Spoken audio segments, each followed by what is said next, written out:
section 2.3, review questions. Because they get paid for the assets entirely or partially? Yeah, so they gave the money to the business in order to pay for those assets that they purchased, or they could have supplied those assets, okay? So either they supplied the assets or they provided some kind of loan in order to buy those assets. So yeah, they have claims against those assets because their money or they were originally their assets, okay? So yeah, they definitely have claims against those assets. How can you quickly find out who has a claim against an asset of a business? The balance sheet. Okay, the balance sheet should give you an indication because you'll have a certain amount of accounts payable that would likely be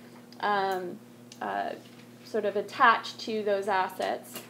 But it is kind of a guesswork because you really don't know by just looking at the balance sheet exactly who's responsible for purchasing what asset. Okay, the actual, in real life, okay, beyond this textbook here, the only way to really see if someone has a particular claim against an asset is to actually look at the legal documentation for that asset. Okay, look at liens against those assets. Okay, and you could do like a title search for land and building, or you could do what's called a GSA, a general service agreement, where you find out through lawyers by searching, serial numbers of different pieces of equipment to see if there's particular claims against those assets. Okay? Yeah. So generally, they're like people or companies that hate your guts. As what? As a supplier? Yep. Oh, you mean as a banker? Like what? I was thinking more. So yeah, like if you were looking at the financial statements of a business and you were approached by a customer wanting to get credit from you. As a supplier, yeah, we would want to look at the financial statements, and we want to kind of dig and get a little bit of dirt on the company, make sure that we know exactly who we're dealing with. That some people may have issues with that, and there's a lot of business owners that have privacy issues, right? They want to keep everything private because anything that's according to them, if any of their secret information goes public, then their competitors could take advantage of that information and use it against them, basically. So yeah, there's definitely some privacy issues surrounding business, and unfortunately, that's why we very seldom ever get a chance to look at small businesses' financial statements. They don't want us to see their financial statements. They would never publish their financial statements. The only financial statements you guys ever get to see are public companies' financial statements because they have to publish them. They are obliged to publish them. Okay? So unfortunately, you don't get to see what's realistically what you may end up being working with. Okay? Because the majority of opportunities for accountants out there are actually for small and medium-sized businesses, not for super large publicly traded corporations. Yeah. How is our test going to be laid out? Chapters 1 and 2. Chapter 1 and 2. So what you'll have is multiple choice questions for both chapters 1 and 2, true, false, and then you'll have a larger question that would involve calculation. So for chapter 2, what is it? It's just balance sheet. Is it really difficult? No. Yeah. Will it be on Schoology? No, it won't be on Schoology. Wait, do we have to make a spreadsheet? You will probably have to prepare a balance sheet. Yeah. You need to feel comfortable preparing balance sheets. So I'll definitely give you some more balance sheets to do to prep for them. Yeah, so we'll finish 2.3 today. We're going to start on 2.4 today. I'll give you an assignment for 2.4 that'll be due on Monday. And that's it for 2.4. for chapter 2 because I don't bother. 2.5 is just spreadsheets, which we've already done, and formulas. So I'm not even going to assign anything from 2.5. So basically on Monday when we get back, I'll assign some review questions. We'll go through them probably on Tuesday, and then probably Wednesday will be your test unless there's something else that's going on Wednesday, like course planning, which I never... It's always a surprise to me, it seems. What's that? Why do we always have tests on Wednesdays? I like Tuesdays, actually. I prefer Tuesdays. Yeah, I just like the day. I never like putting a test on Monday or Friday because that's pretty obvious. Yeah, so why not Thursday? Yeah, I was so worried about this one. If you're really keen on Thursday, I might be able to swing Thursday. We can get started on the next chapter on Wednesday, and then we can give you an extra day to study at home. I think that's a good idea. Yeah. Okay. I'm open to that as long as everyone's on the same page. Like I hate changing things around and then all of a sudden it messes up half the class and half the class is happy. So I'm okay with that. I guess because it's your first test and it does involve 2 units, maybe I'll give you a little bit extra time if you feel that you need it. Okay, so getting back to section 2.3. Who has the first claim against the assets of a business? Okay, it says that in your textbook, but I think I was mentioning to a couple of you yesterday that if you had, say, for example, you had employees that you hadn't paid. Okay, employees that haven't been paid by the company, like if you were unable to make payroll, if you didn't have enough cash to actually pay your employees, for any back pay and stuff like that would have to go first.